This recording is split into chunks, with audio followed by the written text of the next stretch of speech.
안녕하세요, 장코치입니다. 최근에 제가 조금 바빠서 평일에 시간이 거의 안 나다 보니까 영상 업로드를 많이 못했었는데 이렇게 오랜만에 영상을 또 제작을 하게 됐고요. 이번 영상은 사실 특별한 또 동기부여가 있습니다. 제가 스카우팅 리포트라는 카테고리 안에서 이제 선수를 제 관점에서 분석을 하고 업로드를 하는 영상이 있는데, 가장 최근에 이제 스카우팅 리포트에 올라왔던 선수가 있었죠. 바로 이번 시즌 셀타비고에서 활약하고 있던 가브리 베이가 선수였는데, 이 가브리 베이가 선수가 지금 리버풀로 이적을 하는 것이 굉장히 확률이 높아 보입니다. 최근 스페인 쪽도 그렇고 잉글랜드 쪽도 그렇고 보도에 의하면은 여러가지 프리미어리그의 여러가지 경우의 수가 있었는데, 최종적으로는 선수에게도 가장 매력적이고 선수를 설득하는 데 성공한 구단이 위으겐 클롭 감독이 있는 리버풀이라는 얘기가 나오고 있고, 그렇기 때문에 팀을 떠나는 것 자체는 거의 확실시 되고 있는 가브리 베이가가 리버풀로 최종적으로는 합류하게 될 것이다 라는 얘기가 많이 돌고 있습니다. 제가 스카우팅 리포트 영상에서 가브리 베이가 선수의 특징을 소개하면서 이적을 한다면은 적절한 구단이 프리미어리그 팀들 중에서는 뉴캐슬이 될 수 있을 것이다 라고 얘기를 했었거든요. 근데 어떻게 보면은 이 팀이 가지고 있는 장점, 팀의 이 게임 모델, 팀의 플레이 스타일이라는 관점에서 보았을 때 선수의 장점을 살릴 수 있기 때문에 뉴캐슬이란 구단을 언급을 했던 것인데, 어떻게 보면은 리버풀은 뉴캐슬보다도 더 나은 구단일 수가 있습니다. 스카우팅 리포트에서 어느 정도 선수의 특성을 세부적으로 분석을 했기 때문에 아무래도 선수의 특성 자체가, 선수가 어떤 선수인지 궁금하다고 생각하시는 분들은 그 영상을 조금 길긴 해요. 길긴 한데 보시면 될 것 같고, 이번 영상에서는 그래서 가브리 베이가가 조금 더 약간은 맞춤화되어서 리버풀의 입장에서 왜 굉장히 적절한 영입일 수밖에 없는지에 대해서 얘기를 해보도록 하겠습니다. 어느 정도 스카우팅 리포트와 내용이 겹치기는 하지만 리버풀과 최대한 연관지어서 상황을 설명해 보려고 하는데요. 지금 보실 수 있는 장면은 셀타비고의 마지막 경기, 그러니까 셀타비고가 강등이 되느냐 잔류를 하냐를 놓고 바르셀로나를 상대로 굉장히 혈전을 벌였던 경기였는데, 이 경기에서 또 때마침 가브리 베이가가 2골을 넣으면서 자신의 팀의 잔류를 확정짓는 데 성공을 했었습니다. 그래서 이 경기에서 나왔던 장면들을 통해서 가브리 베이가가 가지고 있는 선수의 특성이 무엇이고, 그리고 그렇기 때문에 왜 리버풀에 적절한지에 대해서 얘기를 해보도록 하겠습니다. 지금 보시는 장면은 셀타비고가 자신들의 진영으로 내려앉아서 수비를 펼치다가 공의 소유권을 회복하는 상황인데요. 지금 보실 수 있는 것처럼 가브리 베이가는 이 상황에서 공의 소유권을 직접적으로 회복하는 선수입니다. 보시면 지금 공의 소유권을 직접 회복하고 있는데, 이때 근데 공의 소유권을 회복하는 것이 인터셉트를 하거나 아니면 바르셀로나의 패스 미스를 활용하는 것이 아니고 중립볼 상황입니다. 스페인어는 보통 이제 발론 디비디도라고 하는데, 공이 누구의 것도 아니고 소유권이 정해져 있지 않은 상황에서 경합을 통해서 공의 소유권을 쟁취해야 되는 상황인 거죠. 기본적으로 가브리 베이가는 그런데 지금 보실 수 있는 것처럼 이러한 중립볼 경합 상황에 굉장히 강한 선수입니다. 중립볼 경합 상황에서 뭐 5대5라고 보통은 표현을 하지만 사실은 가브리 베이가가 경합을 하면은 5대5가 아닌 거죠. 신체 조건 자체도 굉장히 좋은 편이고, 그리고 단순히 그냥 우리가 흔히 얘기하는 신체 조건, 그러니까 신장과 체중이 적절하게 조화를 이루는 것 뿐만이 아니고 파워, 순간적으로 낼 수 있는 힘에서 굉장히 우위를 가지고 있는 것이 가브리 베이가라는 선수의 특징입니다. 그리고 아직까지 굉장히 젊은 나이의 선수이기 때문에 이 부분은 향후 선수 커리어를 지속하면서 더 개선될 가능성이 높고요. 그렇기 때문에 향후에도 이런 중립볼 경합 상황에서 굉장히 강한 모습을 보여줄 공산이 큰데, 이것은 결국에는 프리미어리그 팀들, 특히 그리고 리버풀과 같은 공수 전환, 수공 전환, 수비에서 공격으로 전환, 그리고 공격을 하다 수비로 전환될 때 이런 전환 상황을 굉장히 중요시 여기는 팀의 입장에서 봐서는 굉장히 큰 어드밴테이지라고 볼 수가 있습니다. 지금 보시는 장면에서 가브리 베이가는 공의 소유권을 탈취해서 경합을 이겨내고 결국에는 팀이 역습을 진행할 수 있게끔 상황을 만들어내는데요. 다들 아시다시피 리버풀은 지공에서도 어느 정도 우승이라는 것을 하기 위해서 지공에서도 어느 정도 생존법을 찾은 팀이지만, 기본적으로 가장 강한 무기는 수비를 하다가 공격으로 전환될 때입니다. 뭐 최전방에 뭐 과거에는 이제 마네, 피르미누, 살라 이 세 명이 있었고, 지금은 뭐 마네 같은 경우는 이적을 했고 이번 시즌 끝나고도 피르미누 나가게 됐기 때문에 전체적으로 어쨌든 간 이 공격 전환, 수비를 하다가 공격 전환을 하는 관점에서도 물갈이가 필요한데, 근데 그 기본 틀 자체는 계속해서 가져갈 것이기 때문에 그런 부분을 보완 혹은 대체할 수 있다는 관점에서도 가브리 베이가는 굉장히 효율적인 영입이라고 볼 수가 있습니다. 그리고 피르미누나 살라, 마네와는 다르게 가브리 베이가는 직접적으로 자신이 공을 탈취해서 공격 전환을 만들어낼 수 있는 선수라는 점에서 또한 기존과는 약간은 다른 유형의 영입이 된다고 볼 수가 있습니다.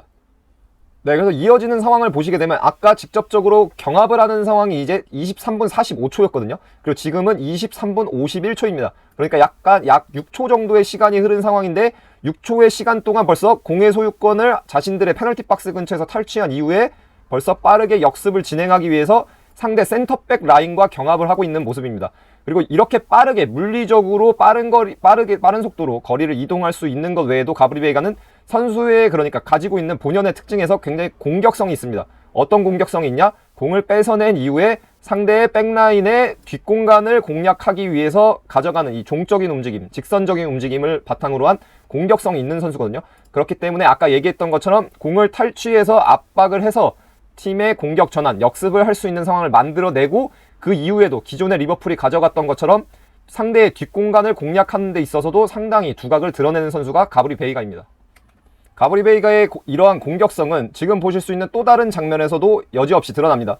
지금은 공을 탈취한 세페로비치가 역습을 전개하기 위해서 전방으로 전진 패스를 넣을 준비를 하고 있고, 이때 가브리 베이가는 말씀드렸던 것처럼 백라인의 뒷공간으로 전진하기 위해서 이미 공격성을 굉장히 드러내고 있죠. 직선적으로 움직이기 위해서 준비가 되어 있고, 이때 눈여겨보셔야 할 부분은 이 가브리 베이가라는 선수의 바디 포지션, 전체적인 이 몸 프로필입니다.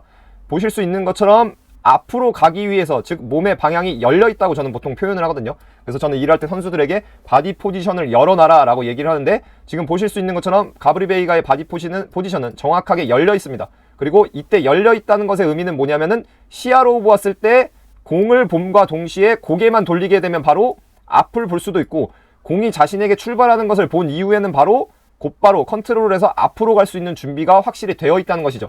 사실은 이런 부분이 굉장히 강조되는 포지션은 우리가 흔히 얘기하는 9번 전문 공격수들에 대해서 굉장히 이런 부분이 강조되고, 이런 것들이 잘 되어 있는 공격수가 이제 탑클래스 9번 공격수라고 볼 수가 있습니다.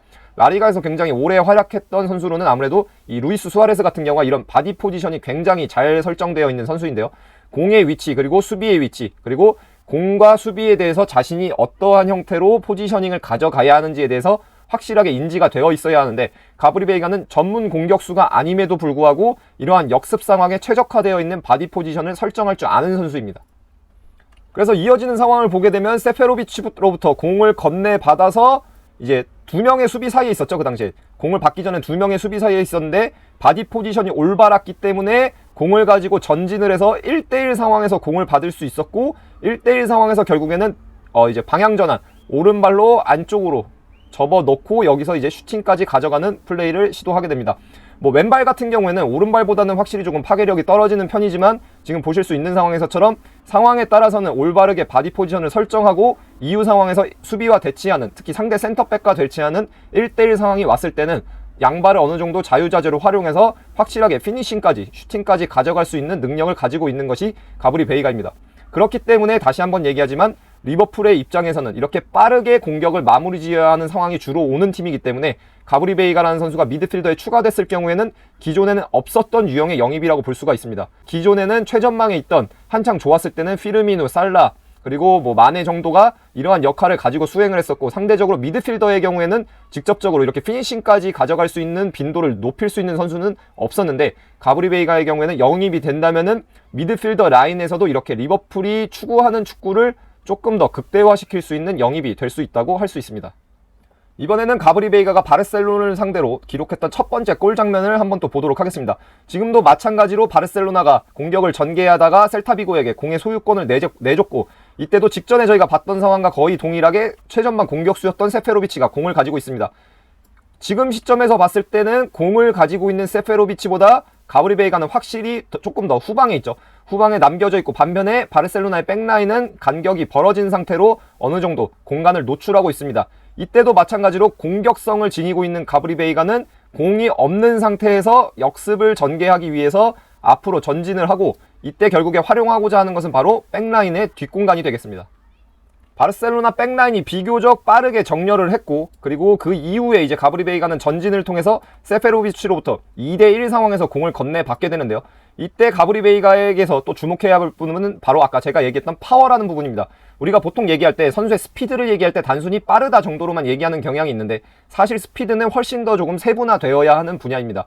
이제 직선으로 우리가 뛰었을 때 주력이 빠른지, 아니면 순간적으로 가속이 빠른지, 그리고 또한 가속하는 능력도 있지만 이제 방향 전환을 위해서는 감속하는 능력도 있어야 되거든요. 결국에는 이런 것들이 종합적으로 반영이 되어서 우리가 축구에서 볼 수 있는 스피드라는 능력이 결국에는 결정이 되는 것인데, 가브리 베이가는 아까 제가 말했던 것처럼 종합적으로 파워가 있기 때문에 방금 얘기했던 모든 종합적인 부분에서 스피드에서 굉장히 우위가 있는 선수입니다. 지금 보시게 되면은 공을 건네받는 시점에서 보게 되면은 백라인보다 확연하게 뒤에 있죠. 그러니까 지금 공을 건네받는 시점으로 봤을 때는 공을 건네받았을 때 바르셀로나의 수비 3명보다 후방에 위치해 있습니다. 결국에는 그렇다면은 바르셀로나 수비가 안쪽으로 좁혀 들어왔을 경우에는 이 3명을 상대해야 하는데, 근데 굳이 이 3명을 상대하지 않을 수 있는 방법이 있죠. 바로 뭐죠? 이 3명이 안쪽으로 좁혀 들어오는 속도보다 더 빠르게 전진해버리게 되면은, 결국에는 한 명만을 상대하면 됩니다. 근데 가브리 베이가는 이제 이어지는 상황에서 보시겠지만 그런 관점에서의 스피드가 있기 때문에 결국에는 3명을 상대하지 않고 전방으로 전진해서 한 명만을 상대해서 득점까지 성공을 시킬 수가 있게 됩니다. 네, 결국에는 말씀드린 것처럼 상황이 벌어진 것을 볼 수가 있습니다.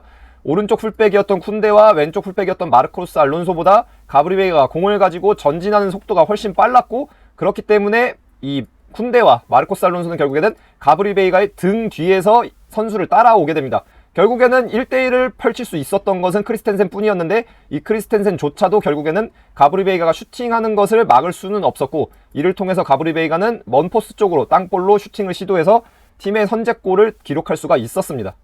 이처럼 가브리 베이가는 확실하게 스피드라는 관점에서 공이 없을 때나 공이 있을 때나 이점을 가지고 있는 선수이기 때문에 리버풀이 역습을 전개하는 상황에서 확실하게 득점을 성공시킬 수 있는, 혹은 득점을 시도할 수 있는 무기가 될 수 있는 선수입니다. 그리고 과거에는 뭐 좋은 선수들이 분명히 있었죠. 뭐 핸더슨도 있었고 뭐 여러 명의 선수들이 있었지만, 확실하게 가브리 베이가처럼 역습을 주도적으로 가져가서 거기서 득점까지 가져갈 수 있는 선수는 없었거든요. 그렇기 때문에 리버풀 입장에서 가브리 베이가의 영입은 확실하게 한 단계 업그레이드되는 영입이라고 볼 수가 있습니다. 네, 그리고 이 외에도 저는 가브리 베이가라는 선수가 리버풀의 긍정적인 영입이라고 생각하는 이유가 크게 두 가지가 있는데요. 첫 번째는 이 구단과 선수의 정서라는 관점에서 가브리 베이가라는 선수는 이미 리버풀의 정서를 가지고 있는 선수라고 생각이 되기 때문입니다.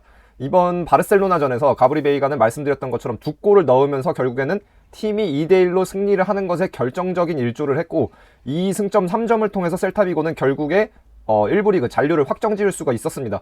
그렇다 보니까 본인이 2골을 넣고 이제 중간에 교체가 되어서 나왔거든요. 근데 이제 2대1의 상황이 이어지다 보니까 끝까지 이제 긴장의 끈을 놓을 수가 없는 상황이었는데, 이러한 전체적인 상황 안에서 이제 보여준 이 선수의 제스처, 그러니까 선수의 감정 표현이라든지 이 감정이 드러나는 부분이 굉장히 저는 인상적이었는데, 그런 부분에서 가브리 베이가는 이미 거의 약간 리버풀스럽다라고 볼 수 있는 선수입니다. 지금 보실 수 있는 사진은 이제 첫 번째 골을 넣은 이유인데요. 가브리 베이가가 이번에 바르셀로나를 상대로 경기를 치르면서 총 3번 울었습니다. 지금 보실 수 있는 장면에서처럼 첫 번째 골을 넣은 이후에 한 번 이제 울었고요. 그리고 그 이후에는 지금 보실 수 있는 장면인 교체된 이후에 또 울었습니다. 그리고 이 장면은 또 나름 의미가 있는 게 이제 셀타비고에 어떻게 보면은 경기를 뛰고 있지만 레전드라고 할 수 있는 이아고 아스파스가 가브리 베이가가 교체돼서 나온 이후에 이제 울면서 나오니까 이제 위로를 해주는 장면이었거든요. 그리고 이제 마지막으로 또 눈물을 보였던 장면이 지금 보실 수 있는 경기가 끝난 직후 마지막 휘슬이 불린 이후에 이제 또 경기장에 들어와서 한 차례 더 우는 장면이 있었습니다. 뭐 누가 봤을 때는 뭐 이거 너무 오바하는 거 아니냐, 뭐 이렇게 남자가 쉽게 우냐라고 생각할 수도 있지만, 처음에 말씀드렸던 것처럼 이 경기 자체가 굉장히 정말 극적인 상황이었거든요.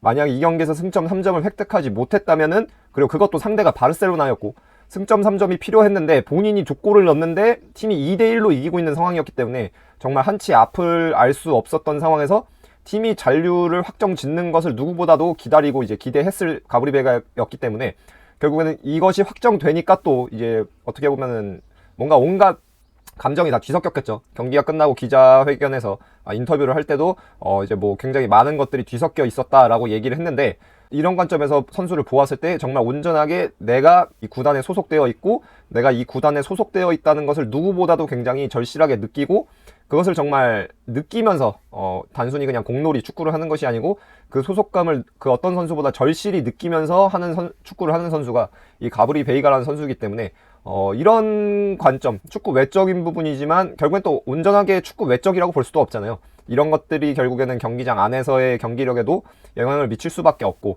팬들과의 관계, 구단과의 관계에서도 영향을 미칠 수밖에 없는데, 이런 부분에서도 가브리 베이가라는 선수는 리버풀에 어떻게 보면은 정말 최적화되어 있는 선수가 아닌가라고 저는 생각이 듭니다. 그리고 추가적으로 제가 가브리 베이가라는 선수가 리버풀에 굉장히 적응을 잘할 것이다, 좋은 영입이다라고 생각하는 긍정적인 이유는 바로 또 이 스테판 바이체티치라는 선수의 존재입니다. 스테판 바이체티치는 이 가브리 베이가가 셀타 비고 소속으로 뛰고 있는데 고향이 이 비고거든요. 그리고 비고고 물론 이 스테판 바이체티치는 이제 데포르티보와 조금 더 관련이 있지만 아무래도 동양 출신이기 때문에 이 갈리시아는 또 특유의 문화가 있습니다. 스페인 자체가 지역마다 지역의 언어가 다 따로 있고 그리고 거기서 오는 그 고유의 문화가 있고 그리고 특히 제가 작년 12월에 저도 갈리시아는 처음 가봤는데 갈리시아는 기후부터 나머지 스페인 국가들과는 확연하게 차이를 드러내거든요. 그러다 보니까 거기서부터 오는 이 문화적 차이가 굉장히 큰데 스페인 국적의 선수라는 것이 아니고 조금 더 나아가서 동양인 갈리시아 출신 선수가 먼저 이미 유스 레벨에서부터 올라와서 뛰고 있기 때문에 적응이라는 관점에서도 굉장히 크게 도움이 될 것으로 생각이 됩니다. 그리고 또 하나 재밌는 게 이 스테판 바이체티치의 아버지가 이 셀타비고 C팀 감독이거든요. 그렇기 때문에 이미 뭐 이적이 어느 정도까지 진행이 됐는지는 저희가 알 수 없지만 이적이 진행되는 과정에서 아마 이 커넥션을 통해서 이미 연락이 이루어졌을 수도 있고 그러다 보니까 아무래도 선수가 조금 다른 환경에서 적응을 하고 기량을 펼쳐 보이는 데 있어서 일반적인 경우보다는 훨씬 큰 어드밴테이지가 있지 않을까라고 생각을 합니다. 그래서 크게 이 두 가지 관점, 축구 외적인 관점에서도 가브리 베이가는 리버풀에서 좋은 활약을 보여줄 수 있을 것이고 리버풀 입장에서도 가브리 베이가는 좋은 영입이 될 것으로 생각이 되는데요. 아직까지 이적이 확정된 것은 아니기 때문에 뭐 가타부타 확실하게 단언을 할 수는 없겠지만 만약 최종적으로 이적이 이뤄진다면은 저는 굉장히 긍정적으로 생각을 하고 있고 다가오는 시즌에 또 뭔가 축구 볼 재미가 하나 더 늘어나지 않을까라고 생각을 합니다.